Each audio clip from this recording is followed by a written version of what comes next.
Assalamualaikum warahmatullahi wabarakatuh. Bismillahirrahmanirrahim. Alhamdulillahirabbil alamin wassalatu wassalamu ala asyrafil anbiya'i wal mursalin nabiyina Muhammadin wa ala alihi wa ashabi ajmain. Ba'du,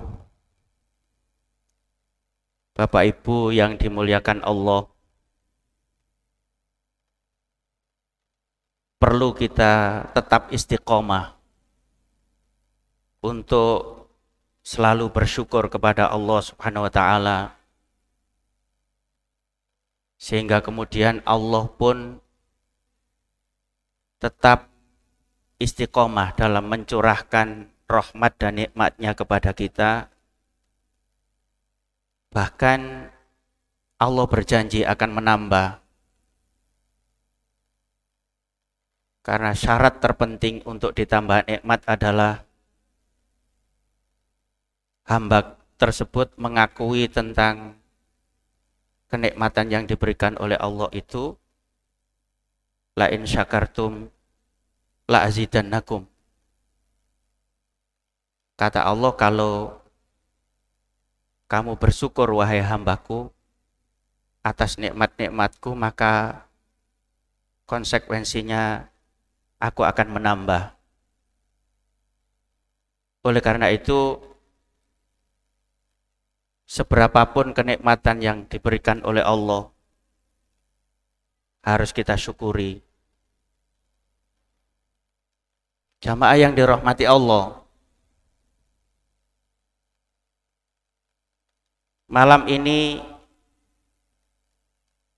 perlu kita mengkaji dan membuat satu pertanyaan besar. Sudah pastikah bahwa ibadah kita itu sah, berpahala, dan pahala itu tidak pindah ke tangan orang lain? Sudah kita cermati atau belum? Atau bahasa kerennya sekarang itu, ibadah kita itu gak menambah bahaya tak buat kita. Karena Allah pun bilang begitu kan, sholatmu itu gak bahaya tak gitu. Ya, fawailul lil musallin alladzina hum an sholatihim sahun alladzina hum yura'una wa yamna'unal ma'un. Itu bahasa sholatmu gak bahaya tak gitu.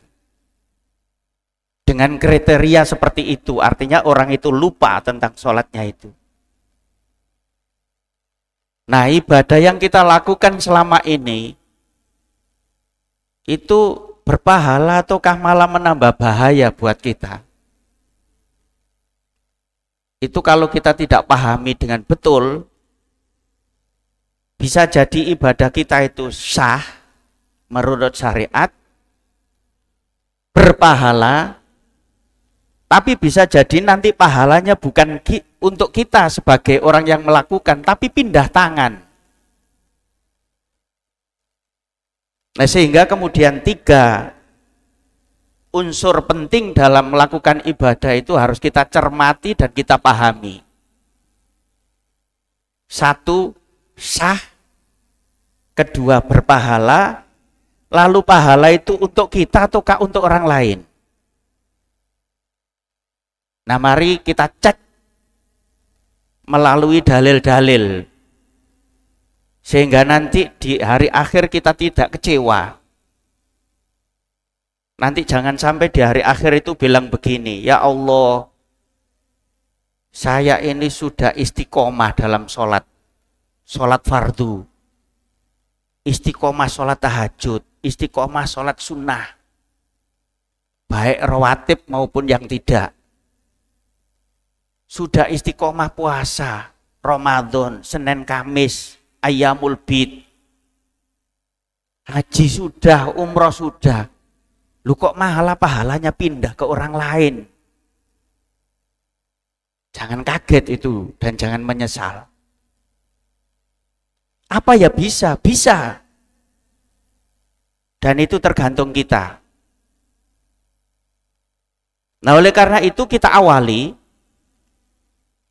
bagaimana ibadah kita itu bisa sah dan diterima oleh Allah Subhanahu wa taala. Yang pertama, apapun yang kita lakukan dan itu sudah niat taqarrub kepada Allah Subhanahu wa taala harus didasari iman.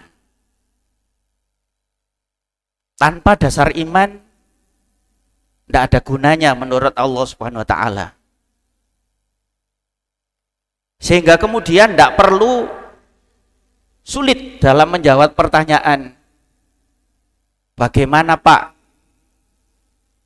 ada orang yang dia tidak beriman lalu melakukan amal soleh, mulai dari sedekah, kemudian amal soleh yang lainnya mungkin membantu orang, dan seterusnya.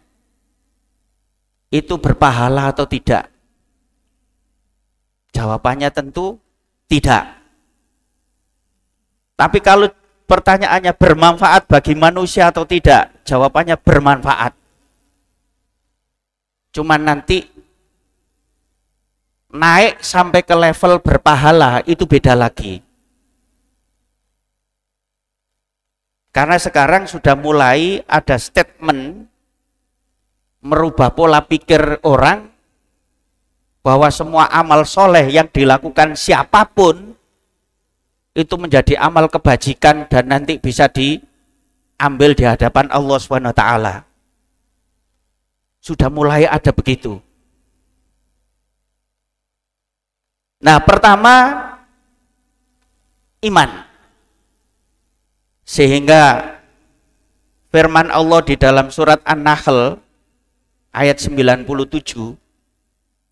A'udzubillahi minasyaitonirrajim, man amila sholihan min dzakarin aw untha wa huwa mu'minun falanuhyiyannahu hayatan thayyibah wa lanajziyannahum ajrahum bi ahsani ma kanu ya'malun. Ini ada kata-kata wa huwa mu'minun dalam ayat ini. Yaitu kalau kita terjemah, barang siapa yang mengerjakan amal soleh, baik laki-laki maupun perempuan, dalam keadaan beriman, berarti melakukan amal soleh didasari keimanan, terdorong oleh keimanannya kepada Allah Subhanahu wa ta'ala. Sesungguhnya akan kami berikan kepadanya kehidupan yang baik, dan sesungguhnya akan kami berikan balasan kepada mereka dengan pahala yang lebih baik dari apa yang telah mereka kerjakan. Maksudnya apa? Pahala yang lebih baik daripada apa yang mereka kerjakan. Contohnya banyak. Kita membaca Al-Quran satu huruf berpahala 10, padahal hanya membaca satu, sehingga kemudian pernyataan dalam ayat ini akan dibalas lebih baik dari apa yang dikerjakan, itu betul. Sehingga kemudian Rasulullah menjelaskan, ketika ada orang membaca Al-Quran alif lam mim, itu tidak dihitung satu huruf, tapi itu dihitung 3. Lalu dikalikan 10 menjadi pahalanya 30. Sehingga ketika ada orang membaca di awal surat Al-Baqarah misalnya alif lam mim, itu sudah 30. Tapi kemudian jangan dijadikan patokan. Milih gampang bacanya, lalu dibaca berkali-kali. Alif lam mim 30, alif lam mim 60, alif lam mim 90. Lalu yang lainnya tidak dibaca. Nah, itu menunjukkan bahwa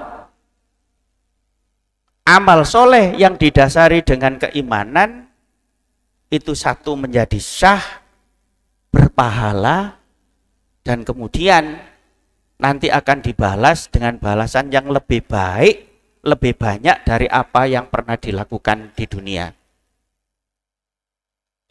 Dasarnya iman. Nah, oleh karena itu, sekali lagi jika ada pertanyaan bagaimana amal soleh yang dilakukan tidak dengan dasar iman, bisa diambil manfaatnya dan bisa diambil pahalanya atau tidak? Jawabannya tidak. Dalilnya adalah di surat Ibrahim ayat 18. A'udzubillahi minasyaitonirrajim. Masalul ladzina kafaru bi rabbihim a'maluhum karamadin ishtaddat bihir rihu fi yaumin 'asif la yaqdiruna mimma kasabu ala syai'in dzalika huwadz dhalalul ba'id. Orang-orang yang kafir kepada Rabb-nya, kepada Tuhannya, amalan-amalan mereka adalah seperti abu yang ditiup angin dengan keras pada suatu hari yang berangin kencang. Mereka tidak dapat mengambil manfaat sedikit pun dari apa yang telah mereka usahakan di dunia. Yang demikian itu adalah kesesatan yang jauh. Nah, ini jawaban. Apakah amal soleh yang dilakukan oleh orang tidak berdasarkan iman itu berpahala atau tidak di hari akhir? Jawabannya tidak. Bermanfaat bagi sesama manusia atau tidak? Bermanfaat. Tapi permasalahannya kita kan tidak cukup dalam mengerjakan sesuatu itu hanya mendapatkan manfaat di dunia, tapi harus berlanjut sampai di hari akhir, yaitu pahala itu. Mungkin orang yang tidak beriman itu melakukan kebaikan akan mendapat penghargaan di dunia karena bermanfaat bagi sesama, tapi kasihan nanti di hari akhir tidak dapat pahala. Oleh karena itu, akhir ayat ini ditutup dengan kalimat dzalika huwadz dhalalul ba'id. Hal yang demikian itu adalah kesesatan yang jauh. Bagaimana wong melakukan kebaikan kok sesat? Ya karena dia melakukan kebaikan itu tidak didasari dengan iman, sehingga perasaannya sudah benar tapi ternyata menurut Allah Subhanahu wa taala tidak benar. Sehingga nanti di hari akhir tidak bisa mengambil pahala yang dilakukan waktu di dunia dengan amal baiknya itu. Jelas. Yang kedua, biar ibadah, amal soleh yang kita lakukan itu diterima dan sah, itu harus ikhlas lillahi ta'ala. Ikhlas lillahi ta'ala. Sebagaimana di surat Bayyinah ayat 5, wa ma umiru illa liya'budullaha mukhlishina lahuddin. Padahal mereka tidak disuruh kecuali supaya menyembah Allah dengan memurnikan ketaatan kepadanya dalam menjalankan agama yang lurus. Artinya, ketika kita melakukan ketaatan kepada Allah, itu harus didasari ikhlas lillahi ta'ala. Limardhotillah, untuk mencari ridho Allah. Bukan karena untuk mencari sanjungan orang dan seterusnya. Ikhlas lillahi ta'ala. Itu syaratnya. Nah, sehingga kemudian ketika kita berangkat ke masjid untuk melakukan sholat wajib, itu dari rumah sudah terdorong, ya Allah, ini adalah panggilan-Mu. Ketika mendengar adzan itu, ini adalah panggilan-Mu agar saya menjalankan ibadah yang berupa sholat ini, lalu berangkat ke masjid, atau yang tidak bisa berangkat ke masjid sholat di rumahnya dan ikhlas lillahi ta'ala. Dari sini kemudian muncul beberapa pendapat ulama, apakah niat ikhlas lillahi ta'ala itu harus dilafatkan atau tidak. Sehingga kemudian ada yang berpendapat dilafatkan. Maka kemudian kalau sholat maghrib, sebelum sholat sudah berbunyi usolli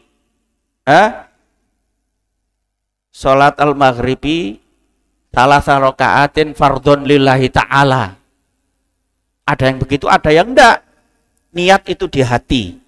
Sehingga kemudian dia niat melakukan sholat itu disimpan di dalam hati. Itu perbedaan. Tapi yang jelas kedua-duanya, apakah yang berpendapat dilafatkan dan yang tidak dilafatkan, kedua-duanya endingnya adalah bahwa harus ikhlas lillahi ta'ala. Yang ketiga, syarat agar amal soleh kita itu diterima dan sah, itu harus ittiba, yaitu mengikuti apa yang sudah disyariatkan oleh Islam. Sehingga kemudian Allah berfirman di surat Al-Imran ayat 85, A'udzubillahi minasyaitonirrajim. Wa may yabtaghi ghairal islami dinan falyuqbala minhu wa huwa fil akhirati minal khasirin. Barang siapa mencari agama selain dari agama Islam, maka sekali-kali tidaklah akan diterima agama itu daripadanya, dan dia di akhirat termasuk orang-orang yang rugi. Kenapa kok rugi?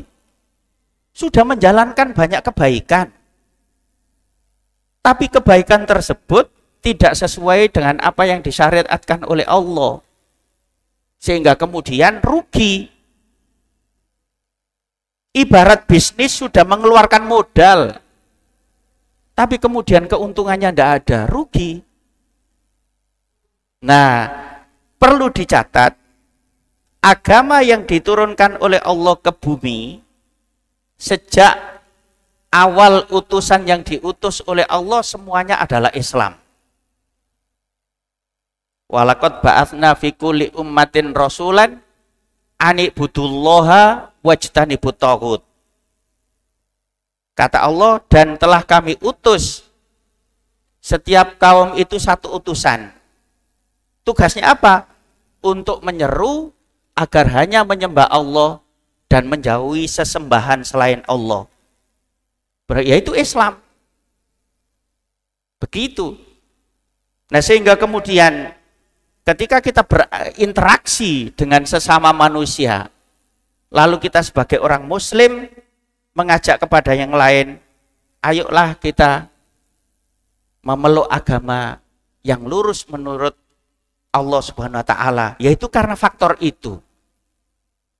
Bukan karena faktor membenci orangnya, tapi kita semua merasa agar kita nanti sebagai manusia ciptaan Allah ini ketika kembali ke akhirat itu sama-sama beruntung.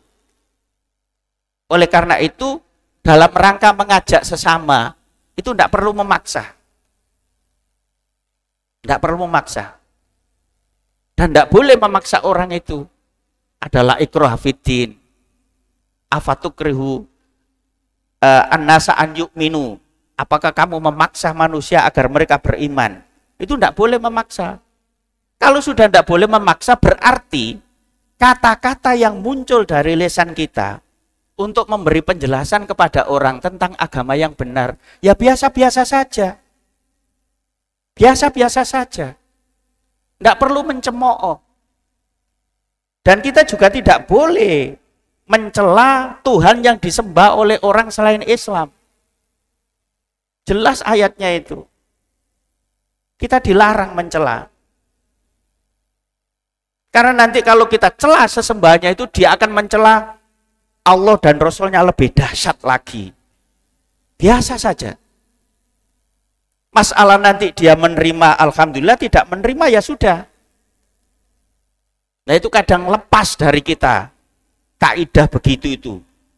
Sehingga kemudian saking semangatnya kita, seakan-akan kalau kita tidak berhasil mempengaruhi orang untuk memeluk ajaran Islam, kayaknya tidak masuk surga.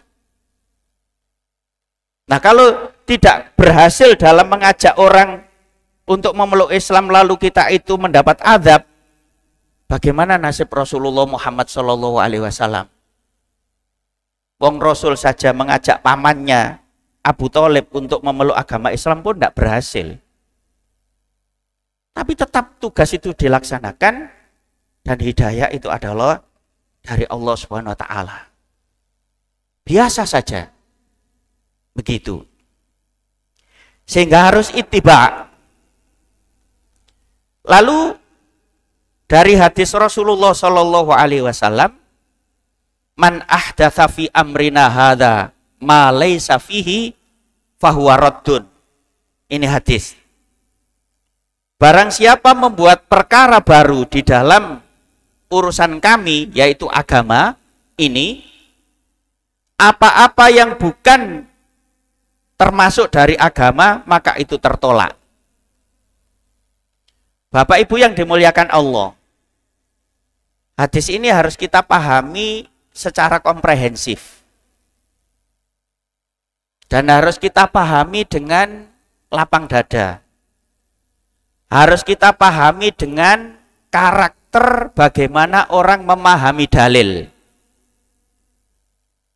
Sehingga nanti karakter dalil itu ada yang muhkamat, ada yang mutasyabihat. Muhkamat itu artinya sudah apa ya? Sudah itu nggak bisa diotak-atik lagi. Sudah pasti. Tapi kalau yang ghairu muhkamat itu bisa ditafsiri beda-beda. Maksud saya, hadis ini harus kita pahami bahwa dalam melakukan amalia ibadah, semuanya berupaya untuk ittiba Rasul Muhammad Shallallahu Alaihi Wasallam. Walaupun nanti hasilnya itu berbeda. Berbeda.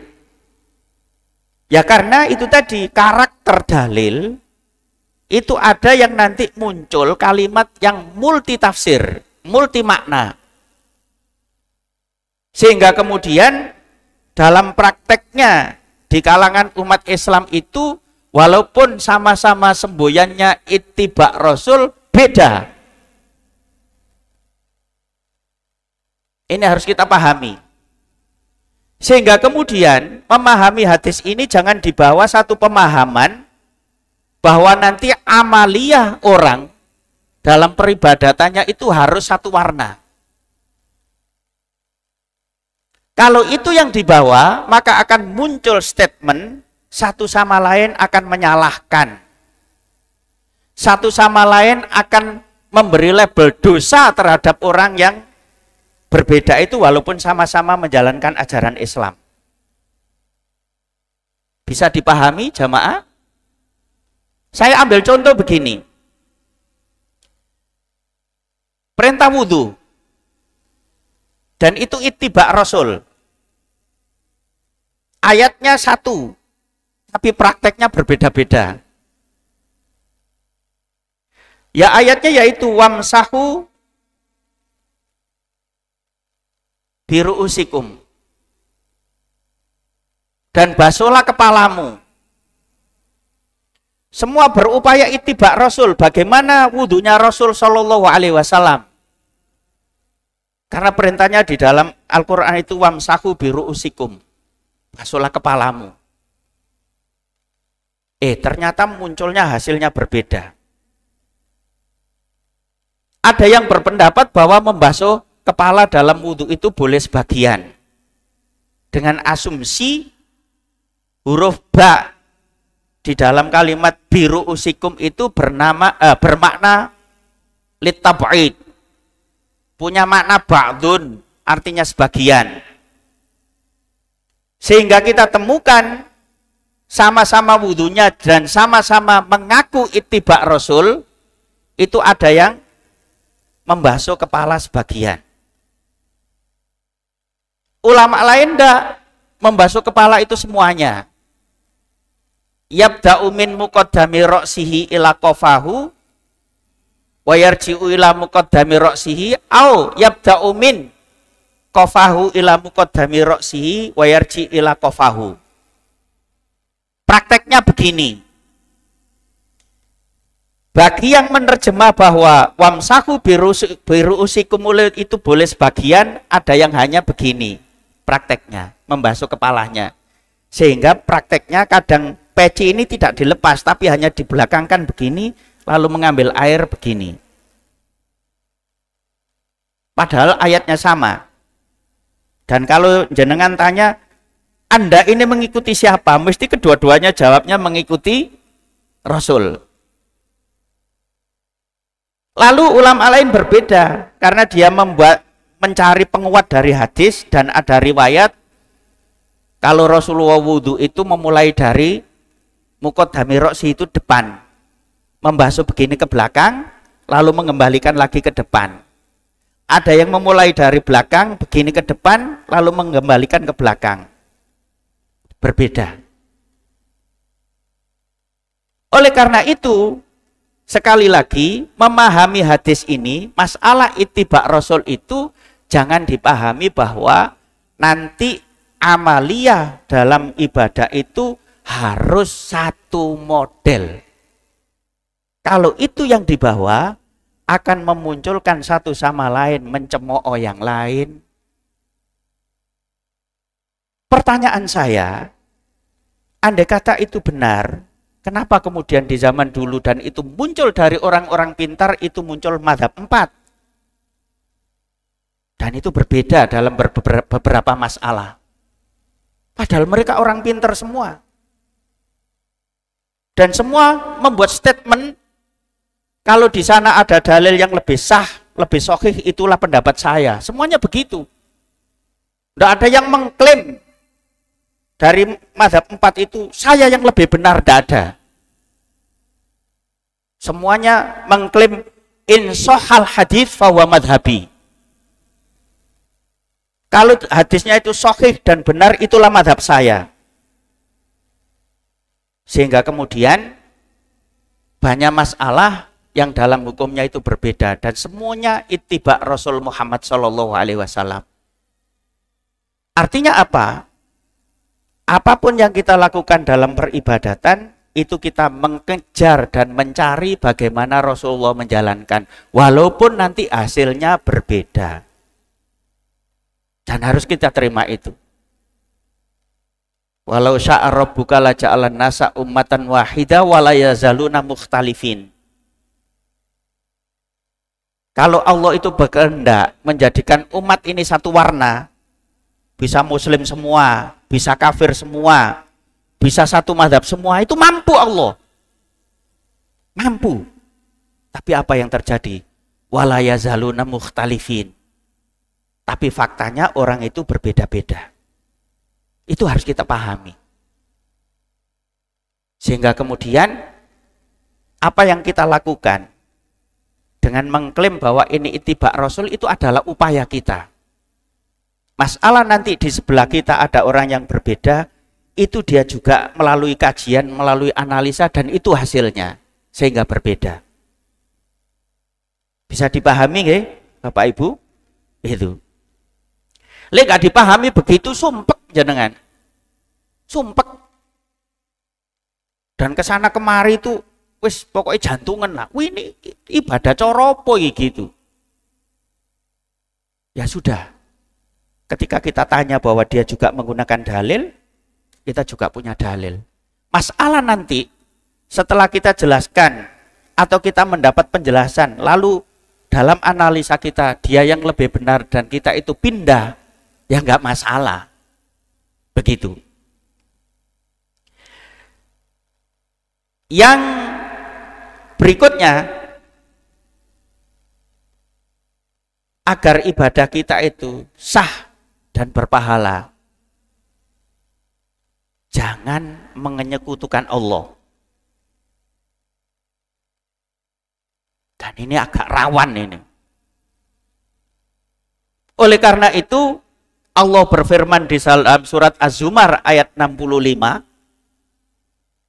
walaqad uhiya ilaika wa ilal ladina min qablika la in asyrakta layahbatonna amaluka walatakunanna minal khasirin. Terjemahannya, Dan sesungguhnya telah diwahyukan kepadamu dan kepada nabi-nabi yang sebelummu Muhammad. Jika kamu mempersekutukan Allah, niscaya akan hapuslah amalmu dan tentulah kamu termasuk orang-orang yang merugi. Maksudnya begini. Kita sholat sudah sesuai dengan syarat rukunnya, sudah oke. Haji sudah oke. Puasa sudah oke. Sedekah sudah oke. Tapi ketika pindah ke masalah usaha dan yang punya hak untuk mensukseskan usahanya itu hanya Allah, tapi dia tidak puas. Pindah ke lain hati. Pindah ke lain hati. Sehingga begini, ketika usaha itu kan satu, dia menganalisa tentang apa yang dipasarkan. Itu termasuk hal yang komoditi atau tidak, laku di pasaran atau tidak, sesuatu yang selalu dibutuhkan konsumen atau tidak, itu sudah dianalisa, sudah oke. Tempat yang dipakai usaha sudah oke, strategis. Lu kok pindah begini? Biar nanti banyak orang yang beli tidak berdoa kepada Allah. Karena yang punya hak menggerakkan orang yang mau beli ke tempat jualannya itu hanyalah Allah. Dia pergi ke Gunung Lawu. Minta di sana bagaimana dagangan saya laris. Itulah sebuah kesyirikan. Kalau datang ke orang pinter, misalnya ke ahli ekonomi, bagaimana saya berdagang, enggak apa-apa. Minta nasihat. Datang ke kiai minta doa, enggak apa-apa. Enggak apa-apa. Tapi kalau datang ke tempat yang itu nanti sudah jauh dari ajaran Islam, misalnya dukun dan seterusnya, mohon maaf, itu jangan. Hak yang bisa membuat laris itu hanya Allah. Habis itu datang, dikasih bungkusan. Kadang dibawai kacang hijau ditaburkan di tempat jualannya macam-macam. Jangan dianggap itu sebagai wasilah. Ada wasilah yang boleh, ada yang tidak boleh. Wasilah yang boleh itu minta doa orang tua, ibu, bapak, minta doa kiai. Nggak apa-apa jenengan datang ke kiai siapapun. Kiai, saya ini mau berusaha, mohon doanya. Karena kita anggap kiai itu adalah ketakwaannya tinggi dan itu punya hubungan kuat dengan Allah Subhanahu wa taala, kita mintain nggak apa-apa. Dan itu dilakukan sahabat dulu. Dilakukan oleh para sahabat dulu. Nah kan sudah banyak hal-hal yang diperbolehkan oleh Islam, kenapa kita harus menyimpang? Dan itu masuk dalam kategori syirik. Nah, jika amalan soleh yang kita lakukan yang menurut syariat sah, kemudian dicampuri dengan kesyirikan, itu menghapus semua amal soleh itu. Allah tidak mau kalau kita itu pindah ke selain hati, urusan-urusan yang itu haknya hanya Allah. Makanya sampean pernah ketemu dokter, waktu ngobati orang sakit terus, kamu lek nggak minum obat ini nggak sembuh, pernah? Saya belum pernah, mesti ujung-ujungnya gini, ini mohon obat ini diminum sampai habis. Kalau nanti belum ada perubahan, kembali lagi ke dokter dan mudah-mudahan sembuh. Saya belum pernah ketemu dokter terus mengklaim, lek nggak minum obat ini mati kamu, nggak sembuh, belum pernah. Dan para dokter itu sudah mengedukasi, mengajari kepada pasien bahwa datang ke dokter dan minum obat itu hanya sebuah usaha. Kalau ada pertanyaan, bagaimana Ustadz kalau saya datang ke dukun tapi itu kita kategorikan usaha? Lu beda. Beda. Kita tetap punya keyakinan bahwa semua yang ngabulkan itu Allah. Tapi itu sudah tidak boleh. Itu apa dong? Sama dengan gini nanti. Bagaimana Ustadz kalau saya mau membangun masjid, ikhlas lillahi ta'ala demi kebaikan, tapi mencuri, lah sama dengan itu. Karena apa yang kita upayakan itu sudah pada sebuah frame yang dilarang oleh agama. Begitu. Dan ini rawan banget. Maka jangan dicampuri dengan kesyirikan. Sabar. Kalau belum berhasil, sabar. Semua serahkan kepada Allah. Di balik itu ada hikmahnya. Dagangan belum laris, sabar. Tetap munajat kepada Allah. Itu ujian buat kita. Begitu. Nah, sehingga kemudian sah dan diterimanya ibadah itu tadi. Jadi harus didasari iman, didasari ikhlas, didasari mengikuti apa yang diajarkan oleh Rasul Muhammad SAW, dan jangan sampai kita campuri ibadah kita itu dengan menyekutukan Allah Subhanahu wa taala, karena dengan sikap kita menyekutukan Allah Subhanahu wa taala itu bisa menghapus semua amal soleh yang kita lakukan. Oleh karena itu ultimatum Allah luar biasa. Innallaha la yaghfiru ayyusyraka bihi wa yaghfiru ma duna dzalika liman yasha. Dosa yang dibawa oleh pendosa ke akhirat, kalau itu dosa syirik, nanti di akhirat tidak diampuni oleh Allah SWT. Ini di akhirat loh ya. Maka banyak orang-orang yang merasa bahwa ketika dia melakukan dosa dan itu adalah lurus dengan kesyirikan, itu sudah bertobat kepada Allah SWT waktu di dunia. Sebagai contoh begini, saya ingat betul itu di Surabaya banyak orang menyerahkan hal-hal mistis yang itu dianggap punya kekuatan tersendiri, diserahkan ke kita. Kita tanya, kenapa? Dulu kami punya keyakinan begini-begini Ustadz, dan ternyata itu malah menjadikan hati kami tidak tenang.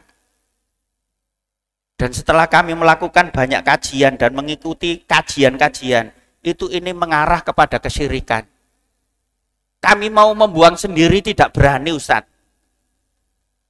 Masih ada pikiran nanti celaka dan seterusnya, maka ini kami serahkan kepada Ustadz. Banyak, kita bakar, kita apa. Itu kita apresiasi, nggak pernah kita cemooh. Kenapa sampai melakukan ini? Enggak.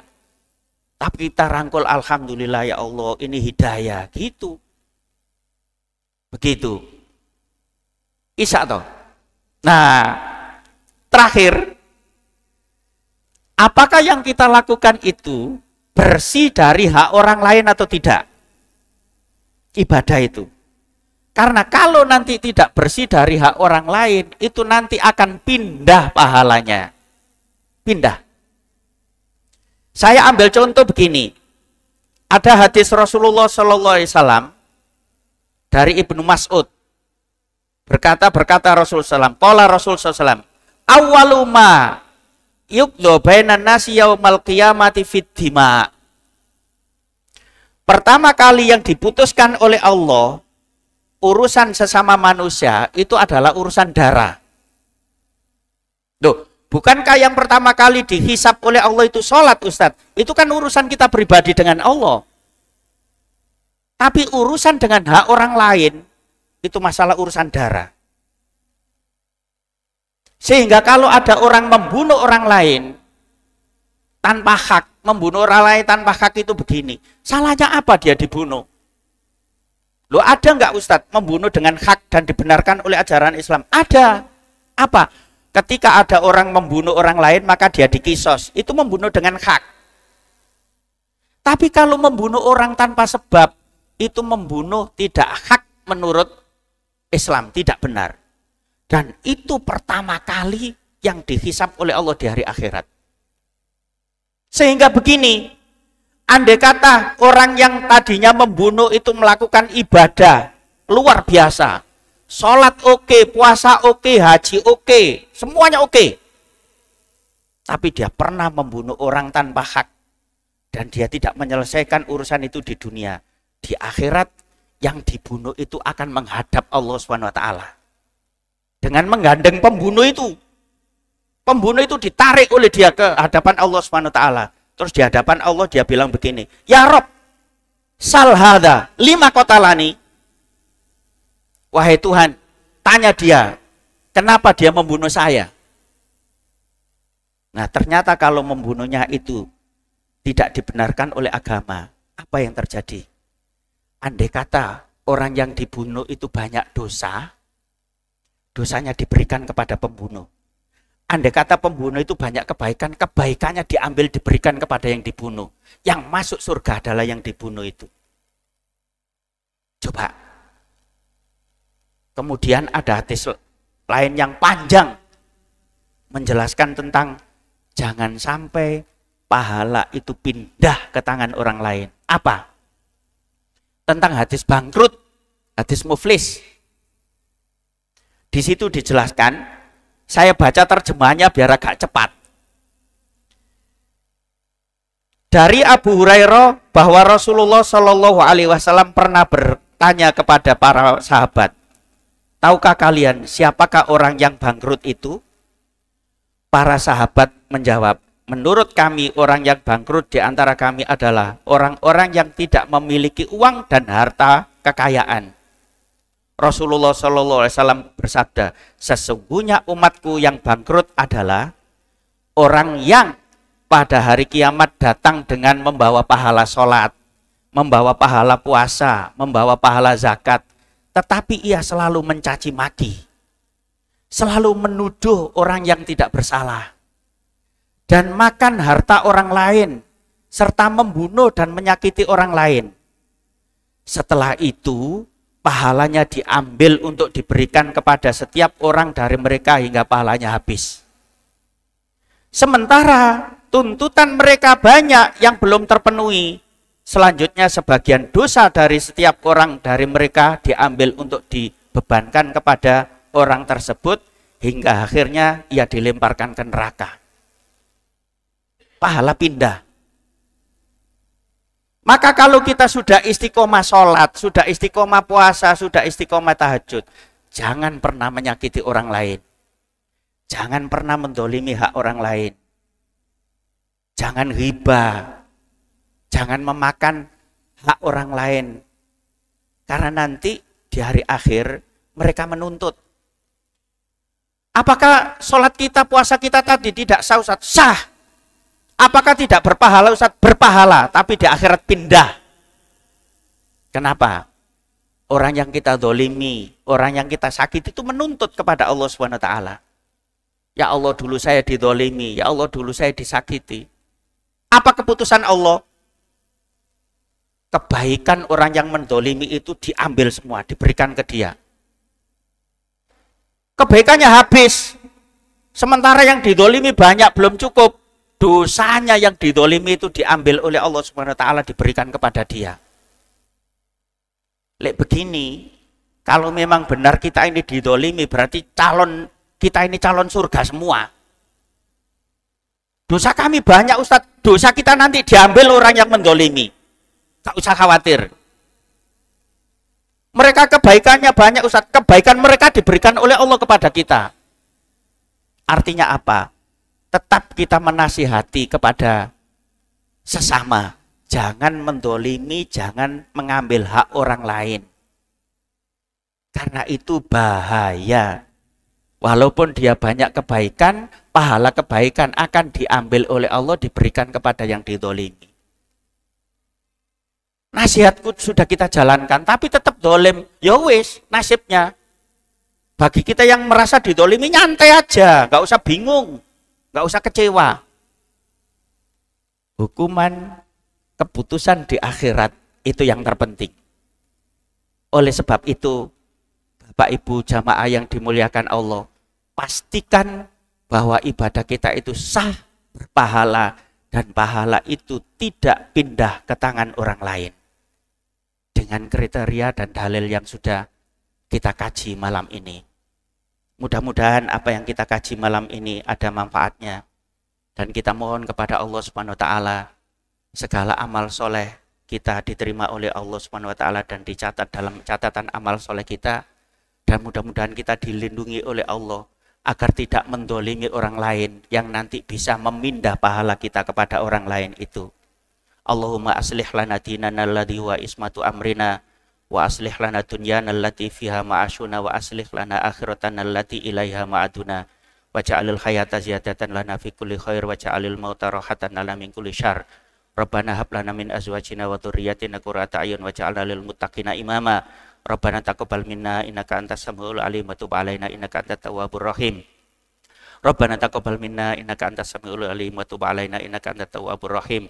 Rabbana atina fid dunya hasanah wa fil akhirati hasanah wa qina adzabannar. Subhana rabbika rabbil izzati amma yasifun wa salamun alal mursalin walhamdulillahi rabbil alamin. Wassalamualaikum warahmatullahi wabarakatuh.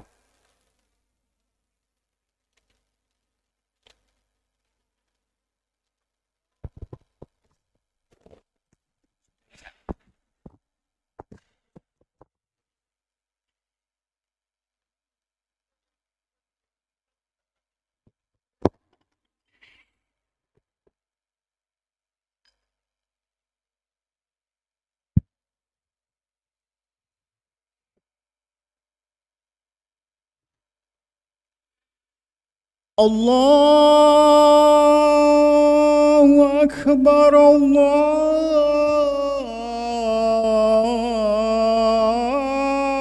Akbar,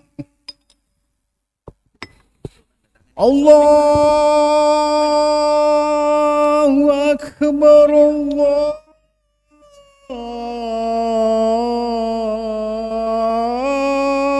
Akbar. Ashhadu an la ilaha illallah.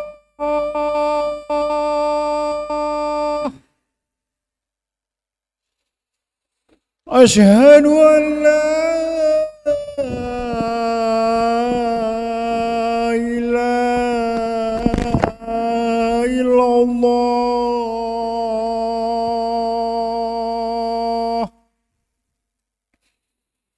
Ashhadu anna Muhammadar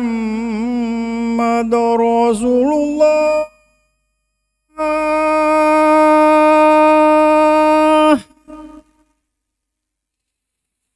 Ashhadu anna Muhammadar Rasulullah.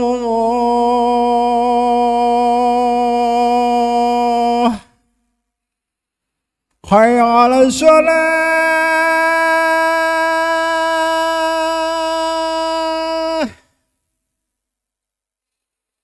Hayya 'alas shalah.